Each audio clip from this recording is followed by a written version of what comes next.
Hello, everybody. Welcome to today's event, How Vlogging, Tweeting, and Social Media Record Keeping Helps Miami PD Build and Maintain Trust. It's presented by the Center for Digital Government and our good friends in partnership, ArchiveSocial. So my name's Morgan Wright. I'm a senior fellow here at the Center for Digital Government, and back in the day, I spent about 20 years as a state trooper, police officer, and detective. So back in my day, we didn't have this stuff, and that's why this is so interesting. You guys, I know, are going to like this.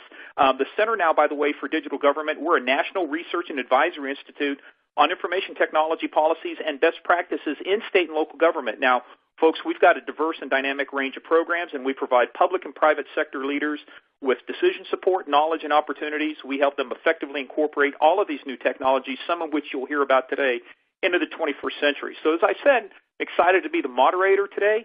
Over the next 60 minutes, we want to thank you first for your time. I was just looking at the attendee list. We've got folks from all over the place, from Florida to Maryland to my area, Virginia, looks like Iowa, all the way out there. So we want to thank you guys for taking an hour out to help us. Now, before we begin, just a couple of brief housekeeping notes. A recording of this presentation will be emailed to everybody within 48 hours, so in case you have to step away for a minute or you have to leave unexpectedly, which I'm going to tell you about, that happened to us here, you can use this recording for your reference or feel free to pass it along to your colleagues. It's interactive, so folks, down at the bottom, you're going to see a Q&A button. Make sure you hit that Q&A button. Send us in your questions, and what we'll do is we'll batch together a bunch of them at the end, and we will get to as many as we can at the end and have our presenters answer your questions. So send those in as they come up. Now, at the end of it, if you want to download it, there's a webinar resources widget at the bottom. Just click that. You can download a PDF of the slides today. And also during the webinar, just make sure you use hashtag GovTechLive if you're on Twitter or Facebook. Let people you know. And actually, folks, one of the most important things, too, at the end, you're going to see a link that pops up in a survey. If you can't stay with us, just hit the survey button down there at the bottom of the screen. Otherwise, at the end, it'll pop up. We've made significant improvements. We've brought new content based upon your feedback, you folks who are on the call today. So thank you very much. At this time, disable your pop-up blockers. If you're experiencing any media issues, we've got our crack staff, Justin from On24, here to help you in the chat window. So just make sure you pop anything into there. So today, remember what I said about how we're a lot of things changed. So today, I want to introduce you. Now, we did have one change here, folks, and if you're looking to see Sergeant Reyes, as many of you know, you guys I see on here are in law enforcement, Sergeant Reyes got called away, mandatory training thing, tried to get out of it, did his best, begged and pleaded, but could not get out of it. But instead, we've got another great person that is just going to knock it out of the park. So today I have with me Officer Nick Perez. We actually have social media specialist Leticia Rivera from Miami PD and Anil Chawla, the founder and CEO of ArchiveSocial, and then yours truly here. So what we're going to do real quick, that's our agenda. I'm just going to do some quick slides. Just talk to you about social media. It's not as complicated as you think. Then we're going to get the Miami PD team on here and talk about vlogging, tweeting, and social media record keeping. Anil has folks, you got to stay for this. This is a very important part, the legal aspects of social media use, and then we'll get to your live Q&A. But first, real quickly, this is the way most people think about when you hear about social media and you think, what are all the things we're supposed to do? You think it's complicated. It's like all these huge things. What are we supposed to do? Well, folks, it's not that complicated. Most of the time, the problem is just you. You don't have the right policies in place. You don't have the right training in place. You haven't thought through it. You set something up. You put a Facebook or a Twitter page up, but you haven't thought through, can we delete? Can we not delete? Can we moderate? What can we do? So these are all the things we're going to cover because really, folks, if you just do a few simple things, it truly is. It's that easy. Just hit the easy button. If that dude can do it, any of you folks out in the audience can do it. All you have to do is just a couple things. There's a few do's and a few don'ts, and if you just follow those basic things, make sure you get your policies in place, make sure you train the people, make sure that you have a clear understanding of what it is you want to do, what kind of voice you want to have. If you just do those things, you will have a great experience, and what will happen is we will turn you into social media superheroes, just like you see here. So let me introduce to you today our social media superheroes.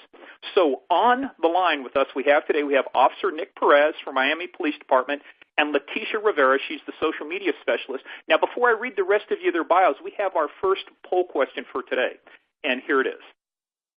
What is your opinion on social media as a public record? It is definitely a public record by law. It might be a record, but your activity is not worth retaining. You feel strongly that it is a public record, or you don't know.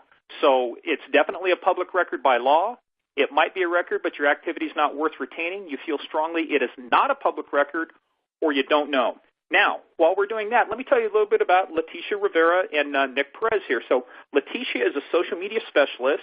She joined in April, but before that, she had an extensive background in journalism, working not only in Miami, but for companies out of New York. So this whole thing about vlogging and tweeting, she's very familiar with. She also creates content and serves as a liaison between the department and the community stakeholder, and she does a lot of the monitoring of the social media. Now, Officer Nick Perez has been with the department for 10 years. Obviously, like most of us, when we started off on the street, but he also worked undercover, worked tactical, worked straight narcotics. And then as this came back around, he's got a very interesting story, which I know he'll share with you. How did they start this social media unit that we're talking about? So those will be our presenters, so let's see what the responses are. So 85% of you, wow, 85% of you think it's definitely a public record by law. 10% said it might be a record, but your activity isn't worth retaining. Nobody said it's not a public record. Boy, I think that's the first time that's happened. I don't think we've ever had a 0% in that category. And 5% said they weren't sure. So that's actually going to be very interesting. So what we're going to do is, Nick and Leticia, I'm going to turn this over to you, and the floor is yours. Good luck. Hello, everybody. My name is Nick, Officer Nicholas Perez. I'm with the City of Miami Police Department. Been a police officer for 10 years. And I'm now currently assigned to the social media unit. With me today is my counterpart here, Leticia Rivera, which I like to call Tisha Fierce. And she's going to be taking over the first slide that we have. So, Tish, you want to go ahead? Okay. Hello, everyone. All right, so how do we use social media? We use it to enhance communication with our community. We want to make sure that we're being a part of the conversation, being interactive, because social media is a modern day, community meeting, you can say, and we also use it to build relationships, to inform, educate, emergencies. For example, going back to enhancing communication with our community, we use that to relay information on Twitter, on Facebook. From an educational standpoint, just today we actually posted our weather video, and it provides safety tips for driving in the rain. And one of the misconceptions is that people should use their hazard lights during the rain, but that's actually against the law in Florida. So we like to make sure that we keep our community abreast of information. We also use social media to stimulate collaboration. We've worked with organizations within our community. For example, just last week we interviewed someone from the community who has a barbershop. He's also a pastor, and we'll be highlighting him on Facebook within the next couple days. We also partner with other agencies. We've worked with Miami-Dade. Just last month, Nick partnered with them for the dirt bike video that they have, because around MLK Day, a lot of people ride dirt bikes, and so many people get killed each year because they drive recklessly. So those are a few ways we use social media, and then each platform has its own purpose. For Facebook, one of the things that I mentioned before was the weather video. So something like that would be an educational and informative video, something like our PSAs. I don't know if you all have seen the Pokemon video that we did a while back, but that one went viral. And the purpose of that was to make sure that, yes, people were playing it and it was popular, but aside from that, there was a safety issue for it, because you have all of these kids who are playing, and then they're wandering into these different areas looking for Pokemon. And we wanted to make sure that not just the kids, but the parents also were aware of this game and how it works, so that they can try to make sure that they keep their children safe. We also use Facebook Live for MPD Happy Hour. That's a regular segment that we have on Fridays at 4 p.m. And that's when we go into the community and we speak with different people who either may have an event, or it may be someone who we want to highlight in the community. Just last week we were at the Brickell City Center, and it's a new shopping center down in Brickell, and we met with the commander and the manager at the shopping mall there, and we told people about the city center, about parking, because parking is always an issue in Miami, especially downtown. And as far as events go, we also want to make sure that anytime there are detours or street closures, that our community is aware ahead of time so that everyone can plan accordingly and arrive to their destinations on time and with the necessary planning. For Twitter, we use that as our news feed for breaking news. We always want to make sure that the community is aware of what we have going on. Say, for instance, we have an event or an incident where the Public Information Office has to go out and respond to the media. We'll post information about the staging area online on our Twitter, and we'll provide updates from our Twitter handle so that we can make sure that our community receives the most accurate information. That way, we're able to disseminate the correct information as it happens, because unfortunately, if not, we leave that opportunity to someone else who may not disseminate the information correctly. So that's always our goal, to make sure that we're able to respond and react quickly and provide the most current information. For Instagram, we use Instagram as a lighter side. We usually use that to showcase events that are happening in the area. Just this morning, we had a bike ride, a staff bike ride. So on Twitter and on Instagram, we'll go back and forth between the type of content that we post. But as I mentioned before, Twitter is more so for breaking news. However, we may use that as a platform to discuss some of the events that we have going on. Whereas Instagram, our audience there is a bit more laid back, so we mostly use Instagram for events or fun things that we have going on. We'll post information about the vlog. Occasionally, we'll share our PSAs on there as well. And then for YouTube, Nick is going to talk more about that, but for YouTube, we only use our YouTube platform to post the vlog. All right, it's Nick, and I'm coming back in. So just to reiterate, like each platform that we use it to target a specific audience. And if there is a big emergency that requires us to put out information to as many people as we possibly can, we'll use all of our platforms to get out that message. So I'm going to go a little bit onto the next slide about how we got started. Our unit has been established since last year of December. Actually, no, we're in 2017. So December 2015 is when our unit started. So we're a little over a year. A couple months prior to that, got a phone call from my sergeant, who's not here, and he said to me, "Hey, Nick, I'm thinking about starting a vlog. I think the department could really benefit from it, and I would like to know if you would like to be a part of it." So he told me to research some vloggers and see what the format was and actually what the vlogging style looked like. Did that, and I thought, man, this is great. If you can present this and swing it to the chief, and he's good with it, then I say let's go. So he presented it to the chief, and the chief loved the idea. Matter of fact, by the end of the meeting, he was giving suggestions on what we could vlog about. So we used the vlog basically to educate, and we try to give out the message in a non-formal and informal way, very down-to-earth. I try to stay away from police jargon when speaking about incidents or issues that are going on.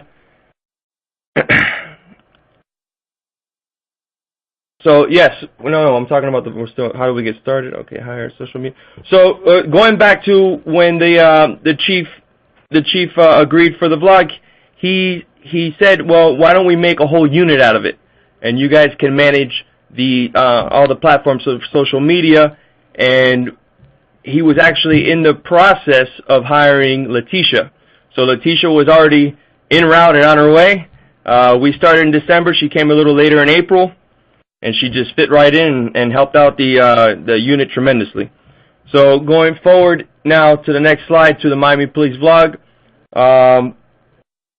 The episodes tend to range from, they can go from the shorter ones, 10 minutes, all the way into 30-minute episodes. Now, like I said, on each platform we use specifically for different reasons. We find that on YouTube, people go there to watch videos, so we can actually run a longer video on YouTube versus Facebook, where we try to keep our videos a little bit shorter. We try to hit that mark between 1 minute to 3 minutes, the longest, on Facebook. Sometimes we go a little bit over, but that's pretty much the mark we try to hit on Facebook. Going back to YouTube. So we put out an episode weekly. Every week we try to put out an episode and give information on different units, different issues. We go on ride-alongs, and we try to keep it interactive. And how we do that is through the comment section. So I'll come on and answer comments as soon as I'm done posting a video. We find that the age demographics of the vlog viewers they range from teenagers to the early 20s. These guys are the ones that grew up with YouTube. They don't really watch too much TV. So when they go to YouTube, they're there to watch their TV show. Their what's a good TV show on HBO? What's the one that everyone watches? I don't know that. Game of Thrones. We're their Game of Thrones. How about that? So yeah, so they come there to watch longer videos, and they love it. You know, they think that the information we're giving out is top secret, which is really not. It's there for the public to see. No one really, there just hasn't been a means to get it out to the public, and now we have a means to tell our own story. So, you know, with the vlog in mind, prior to the vlog, let me say 2-3 years ago, law enforcement in general was really getting slammed on social media, and we really didn't have a voice out there. And that's one of the reasons why we at the police department chose to do the route of social media, because now we can join in that conversation and kind of clear up these misinformation that's out there and the misconceptions that are out there, and we use our platforms to try to do that as well and educate the public so they can come up with better, let me see, for lack of better words, the better judgment when things happen. So going back to the vlog, see the format, like I said, we're really laid back on the vlog, a lot of jokes, but we like to keep it light. So you'll see me joking with officers, but there are times where we have serious situations. I mean, we go through the spectrum. We'll go on a ride along to we actually had a canine officer lose his dog, so we covered that in the vlog, and just giving the ins and outs of police work. We actually had an officer pass away, an on-duty death, and we covered the funeral services of that officer in the vlog. So it can range. We can go from, you know, light and joking around to serious. We had a couple incidents where there were shootings, where one of our officers got shot at. We covered that. So, like I said, we keep it light, but we don't try to hide it. If things happen, they happen, and we try to explain it and educate through this platform here on YouTube. So, let's see. The response, followers and subscriber increase. When we started the vlog last year in February, we had 0 subscribers, and now we are up to 70,000 subscribers. We're about to hit 70,000. We're about 40 subscribers away from hitting 70,000. And the relationship is overwhelmingly positive. Positive comments and response to what happened? Subscriber Relationships. What? Just to highlight some of the relationships that have changed over time, we get a lot of feedback, whether it's through direct messages or on comments. I know just this past weekend I was shopping in Ross, and one of the young ladies who happened to be working there, she recognized me from the blog, and she says, "Oh my gosh, you're the girl who works with Nick." I just want to say that I really love the vlog. I have so much respect for what you guys do, so much respect for what Nick does, and showing us how policing works. And that's something that, you know, like Nick mentioned, it sheds a positive light on law enforcement because civilians, a lot of the time, they have no clue as to the work that's really involved. So that's one of the ways relationships and changing perceptions have taken into effect. So, and guys, to be frank, the media, more than often will cover a little bit what we like to call the not so positive stories. This gives us a voice. So through our content, we're able to put out little events that they might not be interested in covering, but now we have an audience to show these little events that we are doing throughout the community and highlight our department and all the different types of interactions that we have with the community. So if there is something that occurs, we've already been building that trust and relationships with our audience, which would be the community that we serve. And when things happen, they are more educated and they see the types of policing that we do throughout the year because we're constantly posting. And when something happens that might have been, let's say, conceived as something else, they're a little more educated and they can make a more educated opinion onto whatever has occurred. So that's pretty much what we have there about changing perceptions. And as far as recruitment, I know this year we just recently had a recruitment open up. Since the social media team has been formed, we've actually had 2 recruitments. Last year, obviously, we didn't have as many followers as we do now, but last year it took us about 2 weeks to get to, I believe it was 18 or 1900 applicants. This year we have a bigger following. We put out a video this year, and within 5 days we hit 2,000 applicants for our recruitment process. So that's helped tremendously. We're going to go and Tisha's going to touch now on ArchiveSocial and how we incorporate that into our social media unit in the department's records. Okay, I know we only have 1 minute left, so one of the tweets that we've had in the past where we actually had to use ArchiveSocial was about one of the football players. I think he plays with UM. And someone else who I think might have been in PIO, they tweeted something and then they used hashtags. And I guess we received a lot of negative feedback for it, and someone quickly deleted it. And at that point, we received requests for the actual tweet, the original tweet. And because we, at that time, we did not have ArchiveSocial, but someone had taken a screenshot of the tweet. After that, we decided to get ArchiveSocial so that we could make sure that legally we would be able to respond to public records requests in the event that someone requested something that had been deleted or removed from an account. Well, I think that's our time. We want to take... Okay. Guys, good? And I think that's... Hey, that... Yes, that's time, right? Yep. Thank you. Yeah, hey, we're right, but I'll tell you what, guys, great job because you're generating a lot of questions. For some reason, the state of Alaska is leading everybody from Anchorage to the state in questions. So you guys out there in Miami and Texas and California, make sure you get your questions in before we get to the end of this. So, hey, guys, great job. Now, let's go to our next speaker. I get the chance and the opportunity to introduce to you Anil Chawla. He's the co-host of the GovTech Social Podcast, who I've been a guest on, and he's the founder and CEO of ArchiveSocial. They are the public sector's leading provider of technology, helping government agencies archive and manage risk related to social media. Now, before I read you the rest of his bio, we have one more poll question here. So before we asked you what you consider to be a record, and now we're asking you, how is your agency currently retaining records of social media?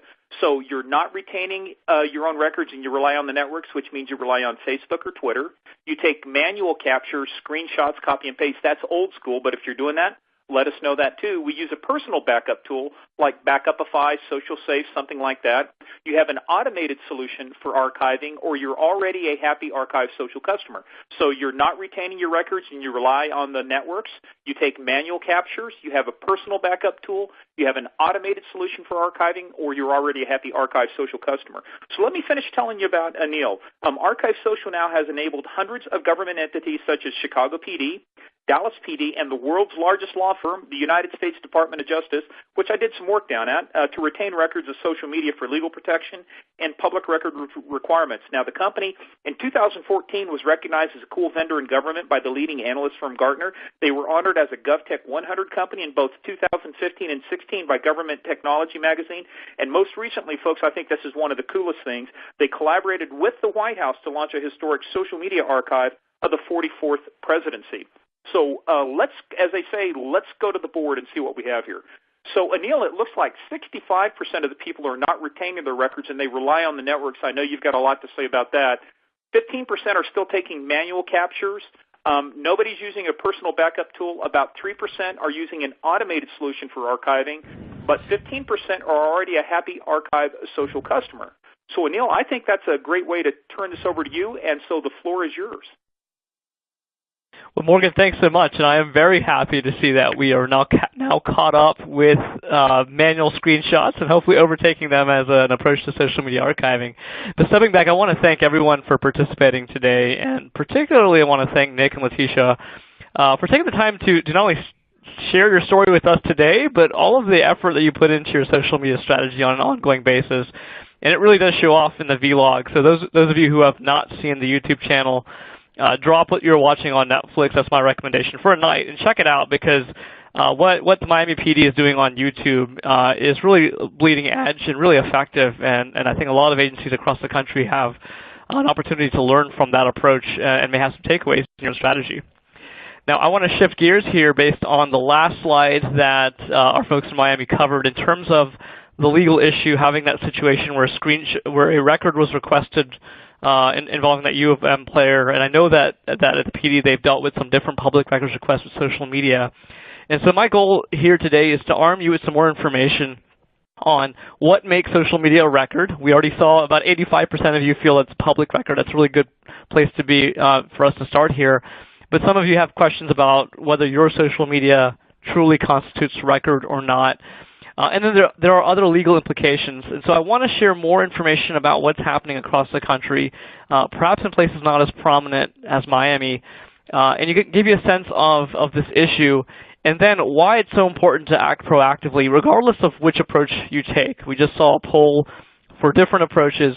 Having a record is better than no record, and so I'll walk you through the importance of record keeping, and then I will share some best practices at a high level on how to think about archiving social media in the same way that your agency probably already archives email, but for those of you who are not in IT, dealing with social media more and more falls in your lap, particularly if you help manage the social media because of how easy it is for you to set up your own Facebook and Twitter pages and so forth. So we'll talk through all of that, and then, of course, leave some time for questions at the end, so please use that Q&A window. Now, to jump right in, we did have that initial question about, is social media a public record or not? I was very happy to see the vast majority of you said that it's absolutely a record, or you felt that it was a record by law, so I won't spend too much time here. But for those of you who are still unsure, every state does have its own records law. Florida has the public records law, and they all pretty much say the same thing in regards to records being regardless of physical form. And so these existing laws that have been in place for decades do apply to social media just like they apply to email. So for those of you wondering if there needs to be a legislative change to clarify that question, the answer is no. The laws as written do cover social media because of this regardless of physical form language, which basically says if you get a crime tip, it doesn't really matter if that's in an email, on a piece of paper, or in a Twitter direct message. The content's really what matters, not the physical format. And in various states, while the legislative change is not necessary, many agencies, for example, at the Attorney General level, or the Secretary of State's office level, or the state archives level, have put out guidance clarifying that, yes, these laws do apply to social media. So not only having the base law that was written a few decades ago and interpreting it, but actually seeing how your state has really clarified this issue can be helpful. This is an example from Florida, but I do want to direct you to a resource that we've put together that simply consolidates the guidance from each and every state in one place. So this is not marketing material or language invented by ArchiveSocial or anyone else. It's actual official guidance from the states. And so if you're curious to learn more about the requirements in your state about social media being a record and specifically a public record, you can navigate to this URL, bit.ly/SM public records. It's also available on the ArchiveSocial website. So hopefully that's a helpful resource to you, but let's dive into some more real examples because we can look at the law and the legal guidance all day, but it can certainly feel academic, and reality may feel different. I know a portion of you responded to that first poll saying that it may be a record, but you're not sure that the activity on your site is generating records. So let's look at some categories of examples here. And the first and most obvious example of social media generating records comes from emergency management. We have here the tweet from Orlando police in the height of the Pulse shooting crisis. Now, that was a horrific crisis for the city of Orlando and for the country, as it was the worst mass shooting in the history of the United States. And unfortunately, we've seen last year in 2016, we saw various events related to acts of terrorism or shootings. So these are really extreme examples, but it really paints the picture. And one of the reasons that I do highlight these examples, while they may be somewhat sensitive here, particularly right after the events happen, that we should not shy away from the use of social media in these times. In fact, this is the most powerful use case of social media for government. And I really want to applaud agencies like Orlando Police, and particularly the PD in this example, jumping straight to social media as a primary source of information. As Nick said, wanting to get the correct information out there, because otherwise the misinformation will get out there. And in this case, Orlando Police used Twitter immediately in the height of the crisis to communicate. This was their first tweet on that instance, saying, "We're going to use this Twitter feed for all updates. Don't email or call us, please." And then they followed through on that promise with transparency, frequency on those communications. And it makes a huge difference, not only for the general public and the media to keep up with the incident, keep people safe as the event's going on, but also it minimizes the burden on the agency itself, as folks know that they can follow this Twitter feed, and hopefully there's a lot less of a burden of emails and phone calls coming into the agency. Now, this is an extreme example again, but crisis situations occur at all levels of different levels of seriousness and length of time, and government agencies are no stranger to a crisis situation, but social media truly is the most effective, efficient mechanism for getting information out. And to flip it around, not only do crisis situations happen in the real world due to whether it's shootings or weather events, but with communication today and the internet, there's also this trade-off on things going viral and being misunderstood and so forth. And so here's an example from South Daytona where a woman posted a photo of this dog's mouth being duct taped. And she did not post it on the city page. She posted it on her own personal Facebook page, but it went viral, and she had location tagged herself being in city of South Daytona. Now, the kicker is that she wasn't actually in that city at the time. The location tag was wrong. But this went viral, and then the general public, and particularly the community in South Daytona, was outraged, and they actually went to the Facebook page for City of South Daytona. And this is a town that gets maybe a few posts in a week. This town received more than 24,000 comments on their Facebook page in just a few days asking what they were doing about this, why they were allowing this animal cruelty to happen, how this woman could not have been arrested yet, and so forth. And to their credit, again, City of South Daytona was initially overwhelmed by this, but they came back on social media and decided to provide frequent, transparent updates, letting the public know that they were coordinating with law enforcement across the country. So again, they used social media to reverse this reaction and use that open communication to assist the public and also assist the agency really right the perception there. And ultimately, this woman was located elsewhere, and by the end of it, the public had gone from outrage to overwhelmingly thanking City of South Daytona for their transparency and for helping locate this woman in a different state. So again, social media in these instances, it's a crisis. You have to communicate rapidly. City of South Daytona was actually receiving records requests from national media, and all of this information is transpiring on social media, and so these records aren't anywhere else, and social media really is a primary channel. Now, these are, again, extreme situations, so I'll take it back even further to what happens day in and day out. The purpose of every government agency fundamentally is to service the citizens, and that is why we're on social media, to have that open dialogue, to disseminate information, and hopefully receive feedback as well. And so day in and day out, whether you're communicating about local events and then providing clarifications, if you're receiving complaints from citizens and letting them know how you're going to follow up, doing any of those kinds of things that hopefully you're able to do on your social channels, those interactions are generating communications that are not tracked anywhere else. They're happening on social. They're generating records of value that likely fit your retention requirements. And so again, I urge you all to look at your own social feeds and to see how those conversations are transpiring, if you are providing clarifications, answering questions, receiving information from the public at any point. Then while all of your social media posts might not be public record that needs to be retained for a long time, you certainly are generating some public records in there that you need to put a retention strategy in place for. So ultimately, social media does and will generate records of value for you to retain if you are using social media in an effective capacity. The next question becomes, who's asking for it, and why do you need to maintain it rather than relying on the social networks? Well, people are asking for this information. It's actually been a trend that continues to increase over the country as everyone's recognizing how important social media and how core it is to your communications. But here's a tweet from nearly 3 years ago now where a citizen asked for Seattle PD to provide the archives of all of their Twitter feeds and said, please consider this a Public Records Act request. And they did this over Twitter. So this is a public records request for social media using social media. And it's a real sign of the times. Now, these types of requests specifically for Twitter, Facebook, YouTube content, they are coming in at an increasing cadence. But more often than not, what we're seeing with agencies is that the types of records requests that you've always received, and you'll see that in the bottom box, any and all documents, all notifications to the street closure, all emails and communications, these requests that you've always received now more and more really relate to your social media presence. And in fact, what you communicated over social media might be the bulk of what you need to respond to with this records request, particularly something like notifications of the street closure, where you're doing that in real time during a weather event or some kind of other scenario where people need to get that information quickly. And this is where our customers are really realizing that they need to respond to these records requests and include social media, even if social media is not what's specifically requested there. And I want to highlight even further that this is not just an issue that touched a few agencies in extreme circumstances, but it really does apply to every agency at every level.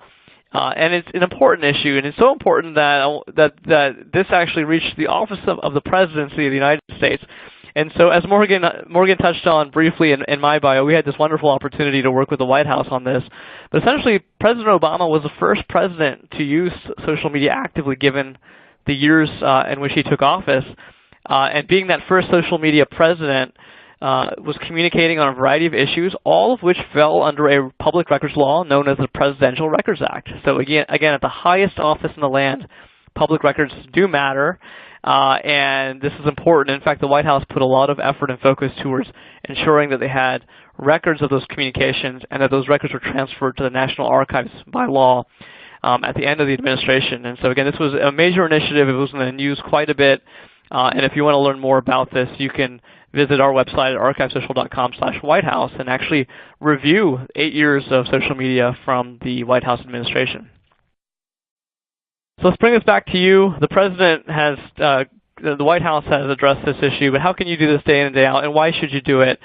And where I want to start is on the back of that last poll where a majority of you responded saying that you still rely on Twitter and Facebook and these other networks to have your data. And when you post something in the here and now, ideally that content stays there. But record keeping and these public records laws are all about the future, the long term, being able to produce this information.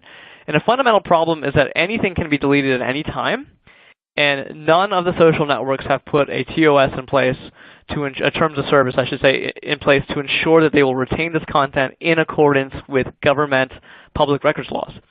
So they haven't promised to do it, so there's no way to rely on them. So in fact, if you delete something, it could be gone, and no one can access it in a way that even a subpoena cannot get to. So if you go to Facebook's page for law enforcement, for example, Facebook actually states that. They'll say, on that page that law enforcement can issue a subpoena for content only before it's been deleted. After it's been deleted, they may not be able to help you. So that deletion problem is a big one because even if your agency is not deleting, there's a possibility that the communications coming in are being deleted by the citizens. And we at ArchiveSocial, as you've been looking at these numbers on the screen, did this study about a year ago to see how bad of a problem is this. And so we monitored 400 Facebook pages for 400 customers, public sector customers specifically, in the month of January to see how much content is actually being deleted and lost from Facebook. And we have the technology to do this in real time.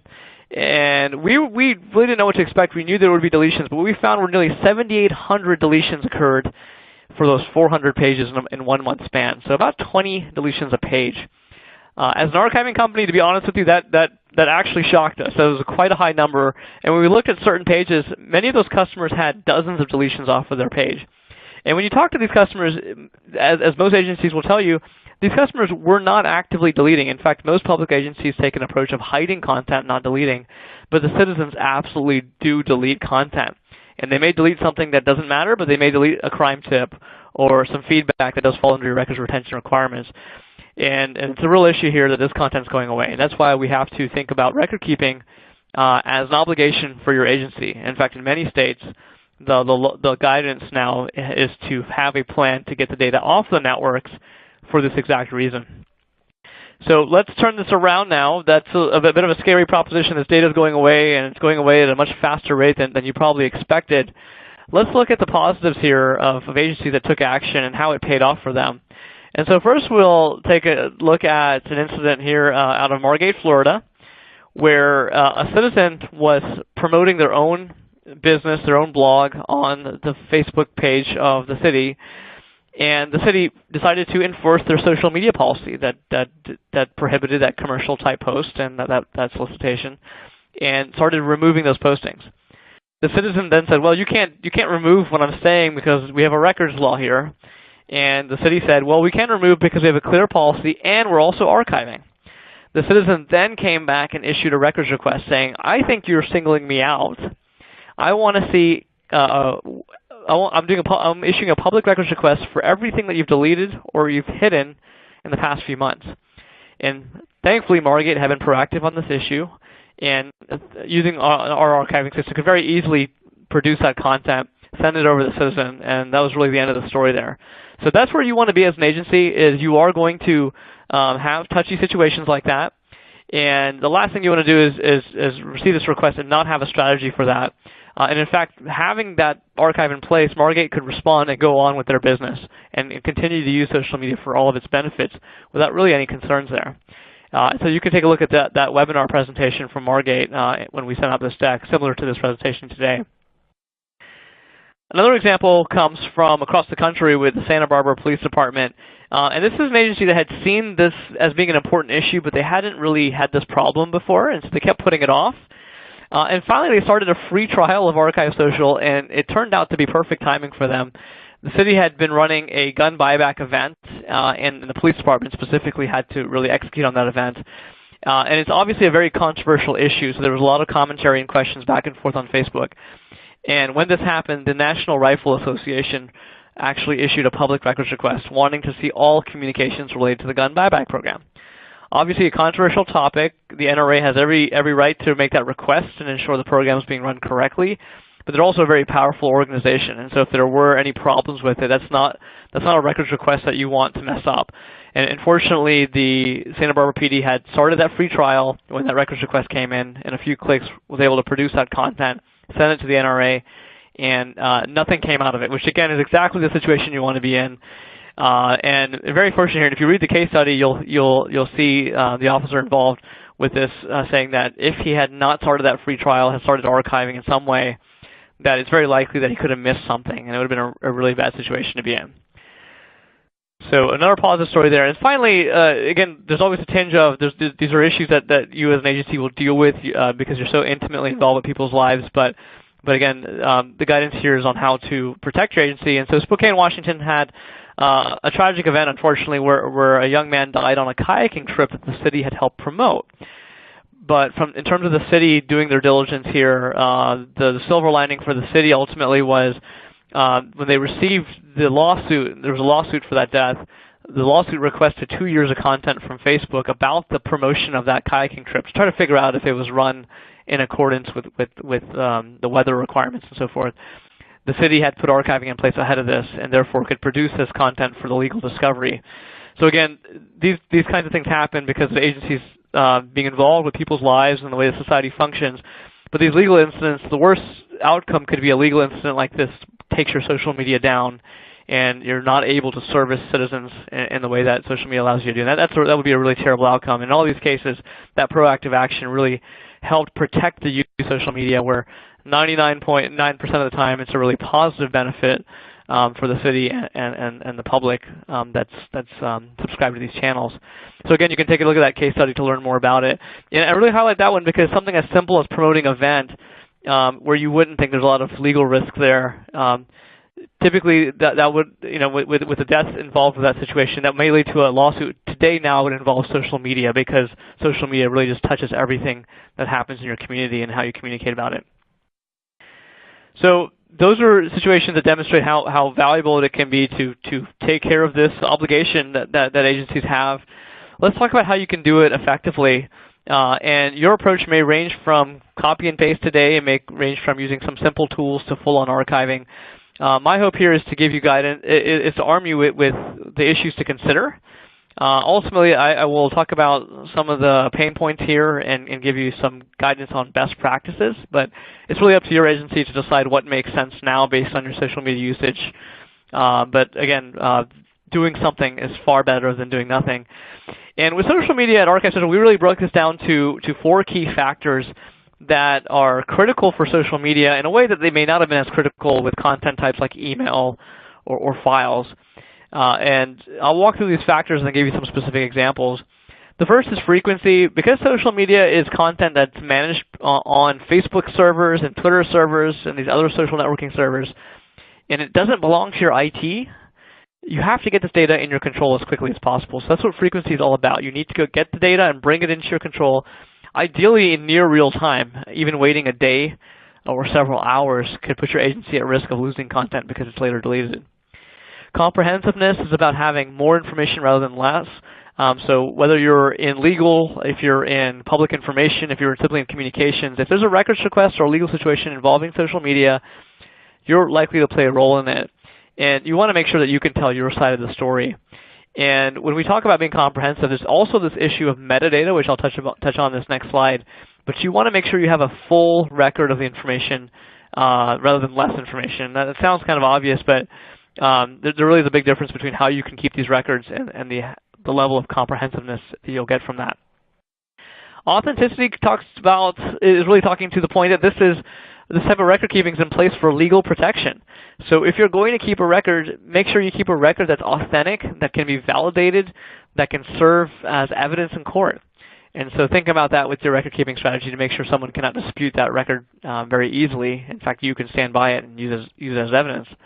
And finally, context is probably the most overlooked factor in archiving, but incredibly important for social media because of how rich and dynamic and interactive social media is.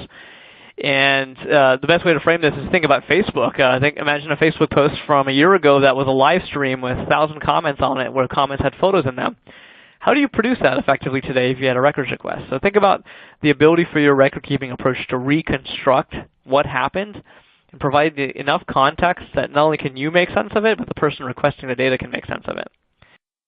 So let's look at a few examples here. When it comes to metadata and comprehensiveness, this is a clear picture on that if you're not familiar with the term metadata. Basically, metadata is data that describes the data. And in the technical world, you may see content on your screen in an email or in a tweet in this case, but that actual electronic message has an abundance of other information describing that electronic message. And so the tweet, you may see these 126 characters, at most 140 characters, but every tweet has more than 2,000 characters of metadata, information like user IDs and timestamps and location information.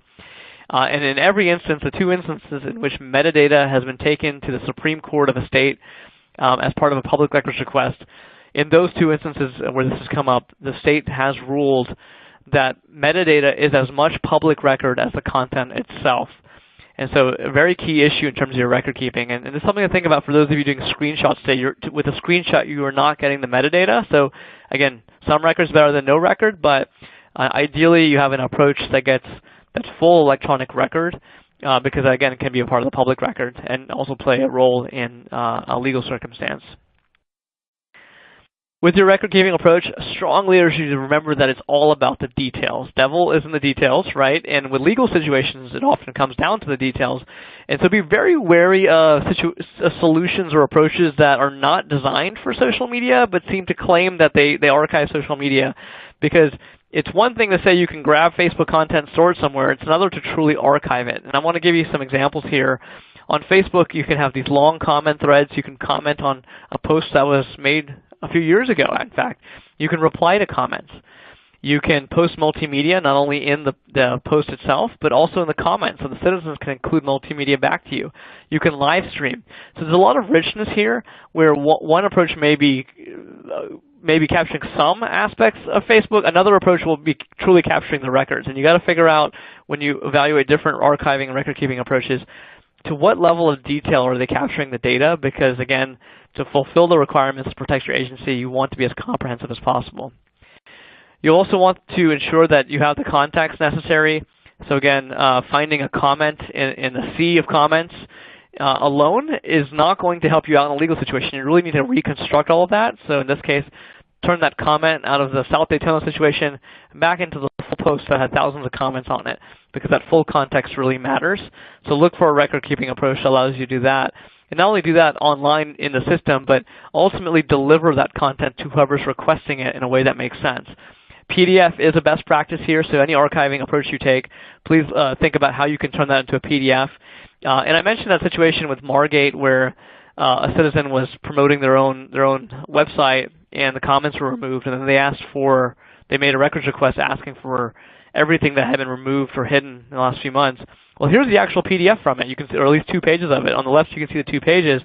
And so the city was able to use our archiving technology to not only have the records, but then produce it in a way that really makes sense, highlighting the content that was deleted, but providing the full context of all the conversation around it so that you can make sense of it. And again, that will minimize the time and the expense of the back and forth that often happens with records requests. And I know we're running into Q&A time here, so I'm going to fast forward to my contact information. And please do feel free to reach out to me or visit our website. There are a host of resources that we provide at no cost around social media policies, how to deal with content that may be violating your policy, and case studies. So you can check that at ArchiveSocial.com, or feel free to contact me directly if I can be a resource to you. So back to you, Morgan, for questions. Thanks, Anil. Hey, guys, as you see, there's a lot of stuff there. We've got a lot of questions here, so let's just dive right into the questions here real quick. So we've got several of them that have come in, and what I'm going to do is kind of group them. So Nick and Letitia, why don't you ask a couple, because we've got people from like Asharina Barreto from Sunnyvale. We've got Jose Montenegro from Tempe Police, Rachel Walker, Midland Police. We've got several people asking a couple of the same questions. Number one is, how many people do you have in your unit, so if you guys can cover between sworn and civilian? And then number two, what kind of equipment are you using, both for like just capturing it and editing it? Okay, our unit has 3 people in it. 1 sergeant. It's going to be 2 sworn. A sergeant, myself, who's a police officer, and Letitia, who's a civilian social media specialist. We are using, for cameras, we use the Panasonic Lumix GH4. That's going to be for more of our production videos. When you see me vlogging, most of the time I'm holding a Canon G7X. It's smaller. It's more of a point-and-shoot type of camera. And from time to time, I'll hook up GoPros throughout just to get that action footage. And also to edit, we're using Final Cut Pro 10, which is Final Cut Pro X. Great. Hey, Anil, for you, real quickly, it's Asharina again from Sunnyvale. And actually, then we'll flip it over to you and Letitia as well, but this is a question I know that comes up quite a bit. So she was asking, do you first run, and what has been your experience with other departments about running takedown posts by the city attorney or the county attorney prior to removing them from your social media platform? Is that something you see done, or is that something you normally set a policy for, let your policy do it, and then just archive the deletion? How's that? What are you seeing out there, Neil? That's a great question. It really, of course, comes down to your attorney's guidance on this. But to answer the question, Morgan, in general, we're seeing the latter of what you said, where you establish a policy with your attorney. It's a very clear policy. Make it black and white about when you will potentially moderate that content. The attorney has to be comfortable with that. And then generally what we see agencies do is empower their social media teams to follow that policy. In fact, we've seen agencies actually put together not only the policy but flowcharts and more simplified guidance to help social media managers know when and when not to remove posts. And in partnering with government technology, we've taken some of those examples and packaged them up. So I mentioned having a lot of resources for government. One of the resources we have is a comment moderation guide that actually includes a flowchart that's being used by Wake County, North Carolina, to determine when to remove something and when not to. So again, agree upon that up front with the attorney, and then empower the social media managers to do it in real time. There's a lot of benefits to that because oftentimes the content you want to remove and you should remove really shouldn't stay up there very long, and so you want to be able to act on that quickly.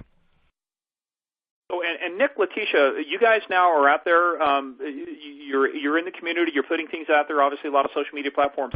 Have you had to deal with taking down comments that are violate your policy or were inappropriate and should not have been left up? Have you guys done that already?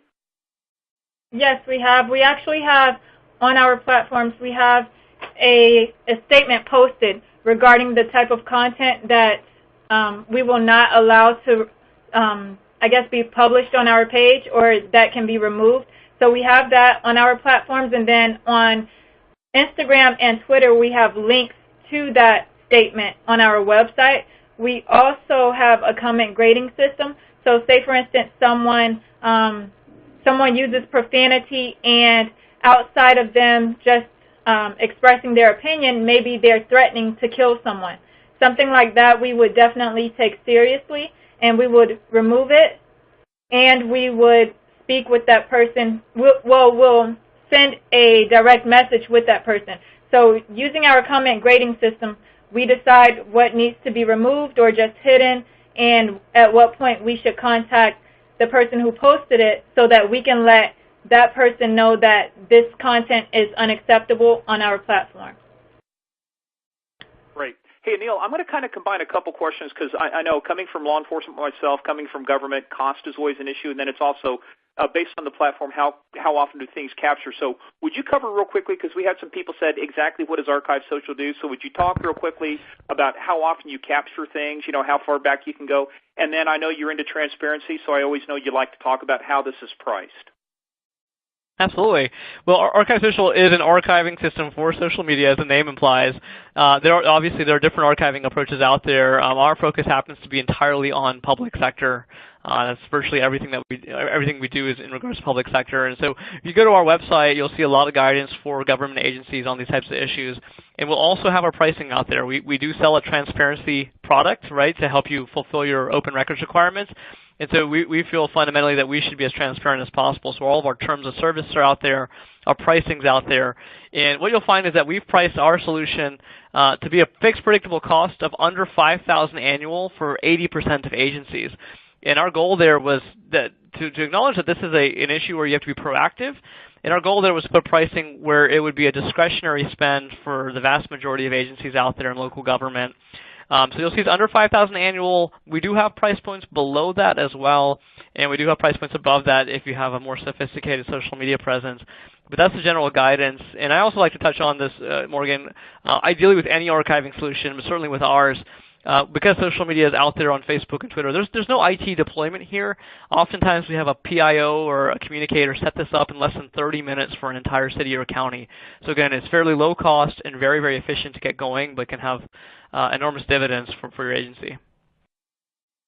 Great. And folks, we've got time maybe for just a couple more quick ones, so I'm going to sneak them in here. I'm going to talk with Doug McManus, Anchorage Police Department. By the way, my sister was born in Anchorage, Alaska, back when it became a state. And he says everybody knows content is king. So where do you look to find pertinent comment for not only your pages, I guess, through your activities? So Nick and Letitia, how do you guys, as they say, keep it fresh? We have a little Bible that we use. When I say Bible, I mean 12 things that we consider. So among those things, we have being consistent, time it right. So if something is trending, like the Pokemon game that I mentioned earlier, with that video, I think the app had just come out that Friday. That Tuesday when we came in, we filmed it. Sarge and Nick, they edited the video that night, and the next morning it went up on our Facebook page. So that's always important. Relevant, being true to the brand. We always want to make sure that what we're doing is not just, I guess, fun or cute, but that it actually relates to police work.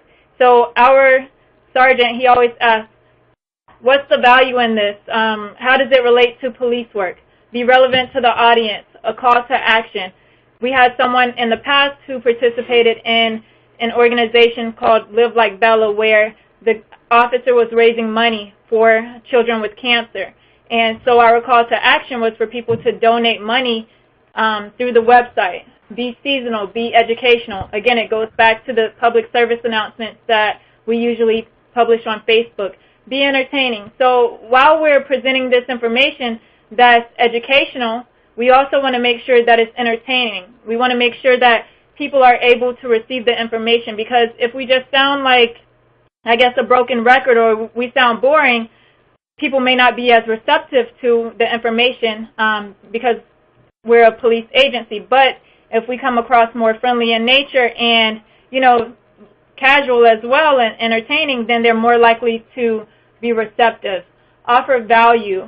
What can people take away from this? Why do they want to watch this video that we just posted about rain? Well, they want to watch it because a lot of people turn on their hazard lights, and they shouldn't when they're driving driving in the rain, unless something is wrong with their vehicle and they need to pull over to the side of the road for an emergency stop. So these are some of the things that we consider when we're posting content. We're always looking for different trends.